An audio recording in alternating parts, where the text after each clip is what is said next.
গুহায় ঢোকার আগে বাবার সেই বড় ত্রিশূল, সবাই একবার দৈব দর্শন করে নিন। আর এই যে আর বেশি দূর নয়, খুব সামান্যই, তারপরে বাবার গুহা। এই যে বাবার দৈব গুহাটা একবার দেখে নিন সকলে।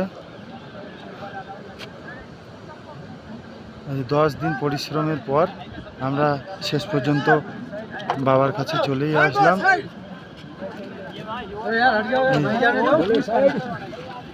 এই যে কত কোটি কোটি লোক যে বাবার দর্শনের জন্য ব্যাকুল হয়ে আছে।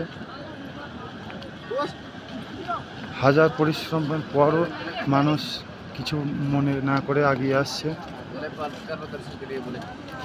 এই যে এগুলো পালকি, মানুষ যারা উঠতে পারছে না কিংবা নামতে পারছে না তাদের জন্য। আর একটা এখানে যানবাহনের পরিষেবা আছে, সেটা হলো ঘোড়া।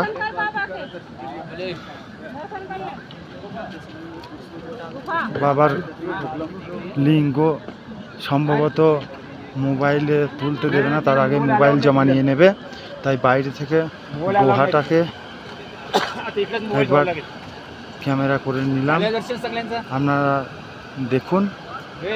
আর এই যে চারিদিকের প্রকৃতি, বাবার যেখানে থাকেন সেখানকার প্রকৃতি খুব সুন্দর। তবে এখন আবহাওয়া খুব শীত নেই, একটু গরম আবহাওয়ায় চলছে, এই জন্য এগুলো বরফ জমেনি খুব কম। এই যে জায়গা জায়গা দেখা যাচ্ছে, অন্য অন্যটার সময় এগুলো সবই বরফ জমে যায়। সুন্দর নাজারা।